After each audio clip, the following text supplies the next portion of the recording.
After scouring the internet and combining those findings with my own thoughts, I've come up with a list of 10 books that everyone should read in their lifetime. If you're a regular here at this channel, then you'll know I'm a big fan of non-fiction reading, and in the past I've done several videos recommending certain books within this category. However, I think fiction is still a huge area for a lot of people, and therefore I'm going to break this video down into 2 parts with 5 from fiction and 5 from non-fiction. And the first one is Sapiens, A Brief History of Humankind. And in my opinion, this is the go-to source to get a fully rounded, holistic view of human history all within one book. It traces the evolution of Homo sapiens or humans all the way to the modern age, going through various revolutions, including the cognitive revolution, the agricultural revolution, and the scientific revolution. This book can give us a profound understanding of all the different forces that have shaped us over time and the various changes as a result. Sapiens challenges the reader to think critically about the past as well as the future of this species, so to have that top-down, broad understanding is a good place to start when it comes to history, and then depending on your personal interests, you can delve more deeply with one of many other different types of history books. Overall, I would say this is a great book in general, even more so if you have a natural interest in history or the human condition. The next one is Man's Search for Meaning by Viktor E. Frankl, and this is a deeply moving and inspirational account of what it was like inside the Nazi concentration camps during World War II. Frankl, the author, was a psychiatrist, and he was able to use his psychological insight to paint a very deep picture of what actually took place within the camps and his overall reflections from afterwards. The book is essentially divided into 2 parts, where the first part is his own personal take on what took place within the concentration camp, and the second half is more about his reflections from a psychological perspective. Frankl posits that the primary drive in human beings is not pleasure, but rather to find meaning, and even in the most bleak circumstances, there are ways to extract meaning from them and to move forward with some level of optimism. This book is considered by many to be one of the best books ever written, partly because of the psychological insight about humans, but also because of how vividly the events within the concentration camps were depicted. If you're looking for something to help you build resilience, even in the worst circumstances, then this is definitely a great book, because despite how bleak certain things can be, it can actually give you a different perspective on life as a whole. The next one is The Chimp Paradox, and this one is personally significant to me because it really helped me in my early 20s understand psychology, but more specifically it helped me understand my own mental health struggles and was really the path that set me on my self-development journey, which has led me to here today. The book describes very intuitively how your mind and brain operates, and this can be very important in today's world where there are so many different things potentially stressing you out, causing anxiety, and this can be seen through the sheer numbers of people experiencing various mental health issues. For me, this is always one of my first recommendations if I come across someone who struggles generally with some kind of anxiety, depression, or mental health struggle, or more specifically, if there was a specific trigger, such as a breakup, or a divorce, or some kind of bereavement. The general idea is that your brain or mind can be broken down into different parts, and these parts can actually be mapped to specific areas of the brain for those who's interested. The analogy he uses is that one part of the brain is called the chimp, and this is sort of your primitive and emotional center of the brain, whereas the human is the more methodical and logical aspect. The first part of this book introduces the various concepts within this model, how each component works individually and then collectively, and later on he covers things more specifically, such as various areas and specific events that you may come across and how this model can help you understand, dissect, and resolve it. Like I said, this is one of the first places to go if you have any kind of interest in psychology, or you want to understand your own mind or emotions more, and you don't already have some kind of background in psychology, or you haven't yet delved into some of the more advanced psychology books. The next one is Atomic Habits by James Clear, and this is a groundbreaking book that delves into habit formation, what habits actually are, how to get them to stick, and how to break bad habits that don't actually help you.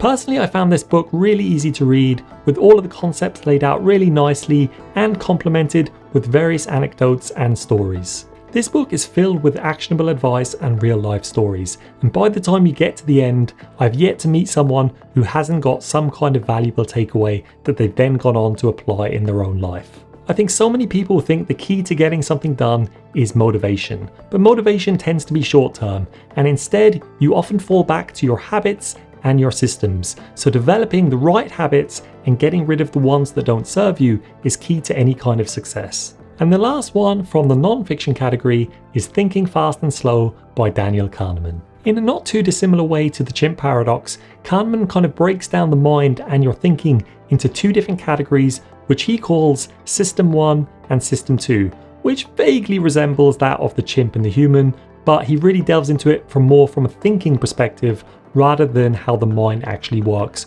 or what part of the brains it's actually mapped to. Again, System 1 covers your fast, intuitive, and emotional style of thinking, whereas System 2 covers more of the slow, methodical, and logical style of thinking. This book builds on and encapsulates decades worth of Nobel Prize winning research into behavioral economics and human psychology. The area of the book that I find particularly valuable and interesting is on cognitive biases and blind spots. And if you're not actually aware of them, then you'll almost certainly fall victim to them. And this can be shown in the book itself as you run through various thought experiments, which proves that no mind is infallible and even the smartest brains will still fall into these particular mind traps. Overall, I'd say the concepts in this book are not quite as digestible as that of the Chimp Paradox, but I feel like once you build the foundation from reading the Chimp Paradox, this is a good next step, which goes into various aspects of psychology in more depth and in a more scientifically rigorous manner. And now we move into the fiction category, and kicking things off is The Alchemist, which is a tale about a young shepherd who dreams of finding treasure near the pyramids of Egypt. The author weaves a magical tale of adventure, self-discovery, and the pursuit of one's dreams. And this is told in a really easy to digest story, which isn't actually very long, but at the same time is known to be one of the most profound and thought-provoking stories ever written. The story is essentially about one's own personal legend, and it's rich in philosophical insight and spiritual wisdom. The Alchemist is famous for resonating with audiences of all ages and backgrounds, as it's really about the story of life and the quest for personal fulfillment. The next one is The Great Gatsby. Set in the roaring 20s, it's a poignant critique of the American dream. The author masterfully captures the glamour and the disillusionment of the Jazz Age through the tragic story of Jay Gatsby and his unrequited love for Daisy. The novel explores the themes of wealth, class, and how superficial success can actually be. Fitzgerald's lyrical prose and vivid descriptions are known by many as being some of the most noteworthy and creative over the past century or so. I know people like Stephen Fry puts it up there as one of the best books, if not the best, ever written, so definitely check it out if you haven't already.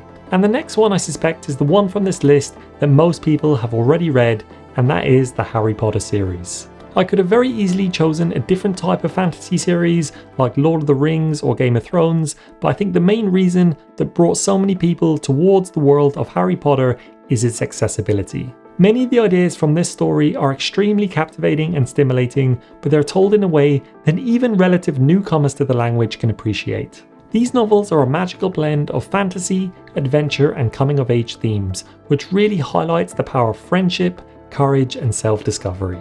J.K. Rowling's rich imagination and great storytelling is one of the main reasons why this series will go down as one of the modern classics of our time. As I said, there are so many good fantasy series, but very few reach this level of imaginative stimulation while at the same time being extremely accessible to all audiences. And the next one is 1984 by George Orwell, which is the classic dystopian novel which paints a chilling picture about a totalitarian regime that's all about control and surveillance. Orwell's exploration of the themes of individual freedom, truth, and authoritarianism is still incredibly relevant in today's world. This novel serves as a powerful warning against totalitarianism and the loss of personal liberty.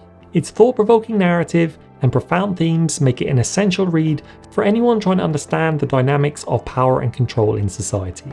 And the last one, which I've left until last very deliberately, is Crime and Punishment by Fyodor Dostoevsky. The work of Dostoevsky is considered by many to include some of the best novels ever written because of the psychological and philosophical breakdown of the human condition and human nature. Choosing his best work is no easy feat, as there are so many in contention, but usually most people consider it either to be Crime and Punishment or The Brothers Karamazov. The reason why I've chosen this one is because it tends to be a little bit more accessible and more of a page turner, whereas I think you need to build up towards the other one as the themes are a bit more complicated and the writing is a bit more esoteric and harder to digest. Overall, I consider Crime and Punishment to be an easier read, while at the same time still being a contender for one of the best. The story is all about delving into the mind of Raskolnikov, who commits a murder, and then the whole idea of guilt and redemption is at the center of this particular novel. What I would say is that if you're interested in getting involved with any of Dostoevsky's writings, then it's very important that you find the right translation for you. Seeing as it was originally written in Russian in the 1800s, there are so many different translations available. Some are more accessible to modern audiences through the writing, while others are more true to the original source material. So you kind of have to know where on that spectrum that you would actually want to go and stay faithful, or have something that is an actual easier read for you personally. There are entire Reddit threads delving into this very idea of which translation is best or preferable based on your own tastes, so definitely check that out if you're interested in visiting the writings of Dostoevsky. Be warned though, as I've heard many people say, once you reach the point that you can actually comprehend and enjoy Dostoevsky, everything else pales by comparison. So that's it for this video. I hope you enjoyed or got something from it. Definitely let me know your recommendations. I'm always open to different suggestions around books or movies or video games, so let me know in the comments down below. Also, I'd appreciate if you could like, subscribe. Otherwise, I'll see you in the next video.